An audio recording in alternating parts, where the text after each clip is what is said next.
ਉਹਨਾਂ 'ਚ ਬਹੁਤ ਵਾਰੀ ਪ੍ਰੂਵ ਹੋ ਚੁੱਕਾ ਵੀ ਨਹੀਂ ਉਹ ਸਹੀ ਨਹੀਂ ਸੀ।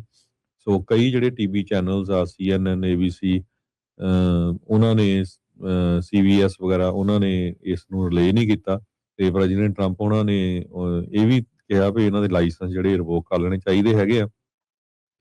ਦੂਸਰੇ ਪਾਸੇ ਜਿਹੜੇ ਰਿਪਰੈਜ਼ੈਂਟੇਟਿਵ ਜਿਮ ਹਾਈਮਜ਼ ਆ ਡੈਮੋਕ੍ਰੇਟ ਕਨੈਟੀਕਟ ਤੋਂ ਰੈਂਕਿੰਗ ਮੈਂਬਰ ਹੈਗੇ house permanent selection committee on intelligence ਦੇ, ਉਹਨਾਂ ਨੇ ਇਹ ਕਿਹਾ ਵੀ ਪ੍ਰੈਜ਼ੀਡੈਂਟ ਟਰੰਪ ਉਹਨਾਂ ਨੇ ਮਿਸਲੀਡ ਕੀਤਾ ਹੈਗਾ ਕੰਟਰੀ ਨੂੰ ਆਪਣੀ ਸਪੀਚ ਦੇ ਵਿੱਚ ਜਿਹੜੀ ਸਟੇਟ ਆਫ ਇਲੈਕਸ਼ਨ ਸਿਕਿਉਰਿਟੀ ਨੂੰ ਲੈ ਕੇ।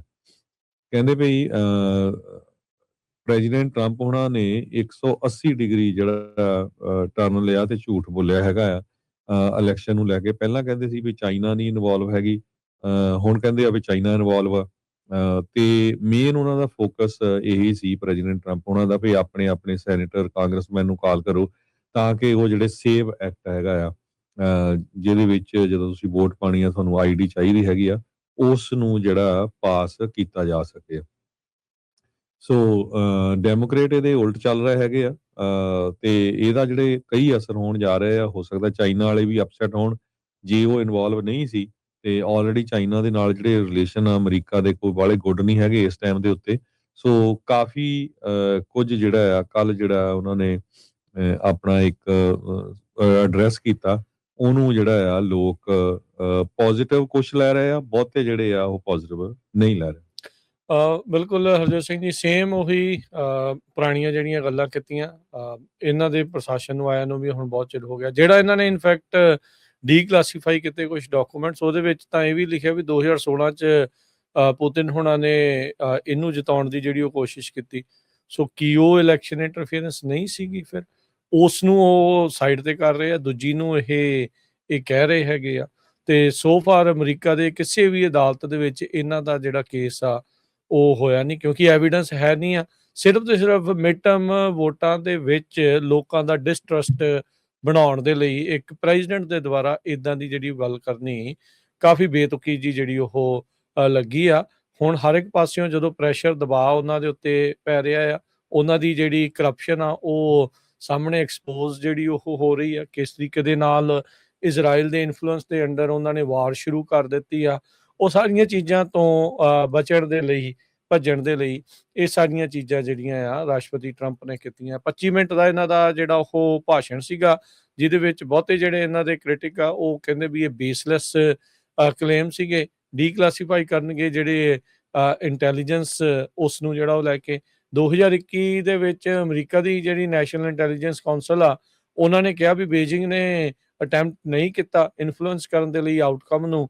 ਪਰ ਇਹ ਵੀ ਗੱਲ ਉੱਦਾਂ ਹਜਮ ਨਹੀਂ ਹੁੰਦੀ। ਇਹ ਤਾਂ ਹੋ ਹੀ ਨਹੀਂ ਸਕਦਾ ਵੀ ਅਮਰੀਕਾ ਦੀਆਂ ਇਲੈਕਸ਼ਨਸ ਦੇ ਵਿੱਚ ਬਾਹਰਲੇ ਮੁਲਕ ਫੋਰਨ ਤਾਕਤਾਂ ਕੋਸ਼ਿਸ਼ ਨਾ ਕਰਦੀਆਂ ਹੋਣ ਵੋਟਾਂ ਨੂੰ ਇੱਧਰ ਉੱਧਰ ਜਿਹੜੇ ਲੋਕਾਂ ਨੂੰ ਬੇਸਿਕਲੀ ਮਨ ਨੂੰ ਬਦਲਾਉਣ ਦੇ ਲਈ। ਉਹ ਤਾਂ ਆਪਾਂ ਦੇਖਿਆ ਹੀ ਆ, ਕੈਂਬਰਿਜ ਐਨਾਲਿਟਿਕਾ ਦਾ ਜਿਹੜਾ ਮਾਮਲਾ ਸੀਗਾ ਉਹ ਸਾਹਮਣੇ ਸੀਗਾ ਵੀ ਕਿਸ ਤਰੀਕੇ ਦੇ ਨਾਲ ਉਦੋਂ ਵੋਟਰਸ ਦਾ ਮਨ ਆ ਉਹ ਤਬਦੀਲ ਕਰਨ ਦੀ ਵੱਖ-ਵੱਖ ਸਪੈਸੀਫਾਈਡ ਐਡਸ ਦੇ ਨਾਲ ਕੋਸ਼ਿਸ਼ ਕੀਤੀ ਗਈ। ਹੁਣ AI ਦੇ ਨਾਲ ਤੇ ਇਹ ਕੰਮ ਹੋਰ ਵੀ ਜ਼ਿਆਦਾ ਖਤਰਾ ਜਿਹੜਾ ਉਹ ਬਣ ਗਿਆ ਆ। ਰਿਗਡ ਤੇ ਸਟੋਲਨ 2020 ਵਾਲਾ ਉਹੀ ਆਪਣਾ ਪੁਰਾਣਾ ਰਾਗ ਟਰੰਪ ਹੋਣਾ ਨੇ ਜਿਹੜਾ ਉਹ ਉਸ ਦੇ ਵਿੱਚ ਅਲਾਪਿਆ, ਜਿਸ ਨੂੰ ਅਮਰੀਕਾ ਦੇ ਵਿੱਚ ਅਜੇ ਤੱਕ ਕੋਈ ਵੀ ਇਹਨਾਂ ਨੇ ਇਸ ਵਾਰੀ ਵੀ ਇਹਦੇ ਵਿੱਚ ਕੋਈ ਜਿਹੜਾ ਆ ਐਵੀਡੈਂਸ ਪੇਸ਼ ਨਹੀਂ ਕੀਤਾ। ਸੇਵ ਐਕਟ ਦੇ ਨਾਲ ਹਰਜੋਤ ਸਿੰਘ ਜੀ ਕੱਲਾ ID ਨਹੀਂ, ਇਹਨਾਂ ਨੇ ਬਹੁਤ ਸਾਰੇ ਲੋਕਾਂ ਦੀਆਂ ਜਿਹੜੀਆਂ ਵੋਟਾਂ ਆ ਉਹ ਵੀ ਕੱਟਣੀਆਂ ਆ। ਉਹ ਵੀ ਇਹਦੇ ਵਿੱਚ ਇਹਨਾਂ ਦਾ ਇੱਕ ਨਾਲ ਦੇ ਨਾਲ ਜਿਹੜਾ ਉਹ ਵਿਚਾਰ ਹੈਗਾ ਆ। ਪਬਲਿਕ ਡਾਟਾ ਕਹਿੰਦੇ ਵੀ ਟਰੰਪ ਹੁਣਾਂ ਨੇ ਚਾਈਨਾ ਨੂੰ ਅਕਿਊਜ਼ ਕੀਤਾ ਵੀ ਇਹਨਾਂ ਨੇ ਪਬਲਿਕ ਡਾਟਾ ਜਿਹੜਾ ਆ ਉਸ ਨੂੰ ਐਕਸੈਸ ਕੀਤਾ ਹੈ। ਸੋ ਜਿਹੜਾ ਹੁਣ ਪਬਲਿਕ ਡਾਟਾ ਹੈ ਹਰਜੋਤ ਸਿੰਘ ਜੀ, ਉਹ ਤਾਂ ਫਿਰ ਹੁਣ ਆਲਰੇਡੀ ਜਨਤਕ ਆ। ਉਹ ਤਾਂ ਮੈਂ ਵੀ ਦੇਖ ਸਕਦਾ, ਤੁਸੀਂ ਵੀ ਦੇਖ ਸਕਦੇ ਆ, ਦੁਨੀਆ ਦੇ ਉੱਤੇ ਕੋਈ ਵੀ ਜਿਹੜਾ ਹਿੱਸਾ ਆ ਬੈਠਾ ਆ ਉਹ ਉਸ ਨੂੰ ਜਿਹੜਾ ਉਹ ਚੈੱਕ ਕਰ ਸਕਦਾ ਹੈਗਾ ਆ।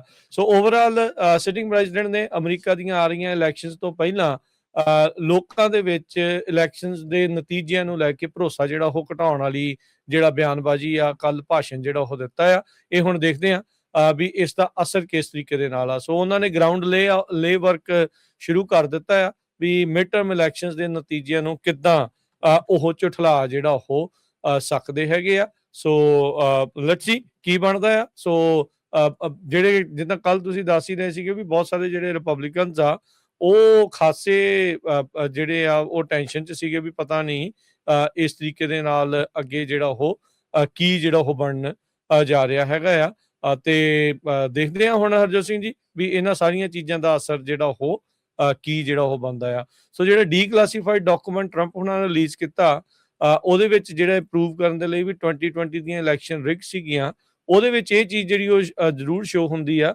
ਵੀ Russia is using range of measures primarily to denigrate former Vice President Biden to be seen as anti-Russia establishment. ਸੋ ਕਹਿੰਦੇ ਵੀ ਉਹ ਇਨਫੈਕਟ ਇਹ ਸ਼ੋ ਕਰ ਗਿਆ ਉਹਨਾਂ ਦਾ ਡਾਕੂਮੈਂਟ ਵੀ ਰਸ਼ੀਆ ਨੇ ਟਰਾਈ ਕੀਤਾ ਵੀ ਬਾਈਡਨ ਨੂੰ ਕਿੱਦਾਂ ਹਰਟ ਕੀਤਾ ਜਾਵੇ ਤੇ ਟਰੰਪ ਨੂੰ ਕਿੱਦਾਂ ਜਿਹੜਾ ਉਹ ਬੈਨੀਫਿਟ ਜਿਹੜਾ ਉਹ ਕੀਤਾ ਜਾਵੇ। ਸੋ ਟਰੰਪ ਹੁਣਾਂ ਨੇ ਖੁਦ ਆਪ ਇਹ ਜਿਹੜੇ ਡਾਕੂਮੈਂਟ ਦੇ ਵਿੱਚ ਇਹ ਚੀਜ਼ਾਂ ਜਿਹੜੀਆਂ ਉਹ ਆਈਆਂ ਹੈਗੀਆਂ ਆ। ਸੋ ਲੈਟਸ ਸੀ ਕੀ ਬਣਦਾ ਆ, ਪਰ ਇਹ ਆ ਵੀ ਓਵਰਆਲ ਟਰੰਪ ਹੁਣਾਂ ਨੇ 25 ਮਿੰਟ ਇਸ ਸਾਰੇ ਚੀਜ਼ਾਂ ਦੇ ਉੱਤੇ ਭਾਸ਼ਣ ਦਿੱਤਾ, ਜਦ ਕਿ ਲੋਕ ਹੋਰ ਬਹੁਤ ਸਾਰੇ ਹੋਰ ਮਸਲਿਆਂ ਦੇ ਉੱਤੇ ਟਰੰਪ ਤੋਂ ਕਹਿ ਸਕਦੇ ਆ ਵੀ ਲੀਡਰਸ਼ਿਪ ਦੀ ਭਾਲ ਦੇ ਵਿੱਚ ਸੀਗੇ। ਜੀ।